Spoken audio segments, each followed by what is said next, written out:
तो दोस्तों आज भारत के लिए अमेरिका की तरफ से एक बहुत ही बड़ी और अच्छी खुशखबरी निकल के सामने आई है और अमेरिका ने चाइना को तो छोड़ो भारत के सबसे कट्टर शत्रु बनते जा रहे तुर्की का भी जबरदस्त इलाज आज कर डाला है। दरअसल आप सभी को पता है कि भारत और तुर्की दोनों ही ऐसे देश हैं जिन्होंने रशिया से S-400 लिया था और आप सभी को यह भी मालूम है कि जब भारत ने S-400 खरीदा था तो अमेरिका ने चेतावनी दी थी कि भारत रशिया से किसी भी प्रकार के हथियारों की डील ना करे, अन्यथा हम भारत के ऊपर प्रतिबंध लगा देंगे। और ठीक इसी प्रकार की जो चेतावनी है वो अमेरिका ने टर्की के लिए भी जारी करी थी। परंतु हुआ क्या कि टर्की ने S-400 खरीदा तो अमेरिका के द्वारा टर्की के ऊपर प्रतिबंध लगा दिए गए, जबकि भारत के साथ अमेरिका आज अपनी दोस्ती मजबूत करने में लगा हुआ है। और जब इस बात के ऊपर अमेरिका की उप प्रेस सचिव सबरीना सिंह जी से सवाल पूछा गया कि S-400 को लेकर आपने टर्की के ऊपर प्रतिबंध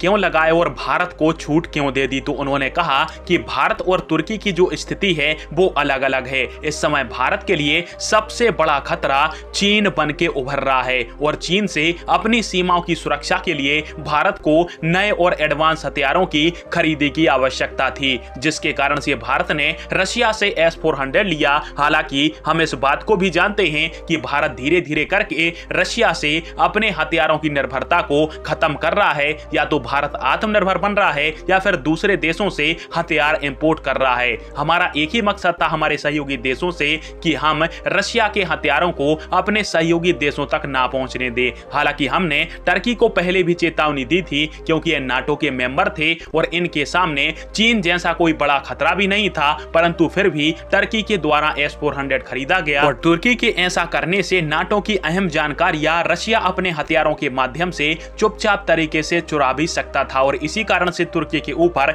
हमने दंडात्मक कार्रवाई करी थी। पर आप सभी को क्या लगता है और अमेरिका का यह जवाब सही है या फिर आप सभी को लगता है कि चीन के खिलाफ लड़ाई में अमेरिका भारत का साथ चाहता है, इसलिए भारत को S-400 में अमेरिका ने छूट दी? कमेंट बॉक्स में आप दीजिएगा। वीडियो देखने के लिए धन्यवाद। जय हिंद।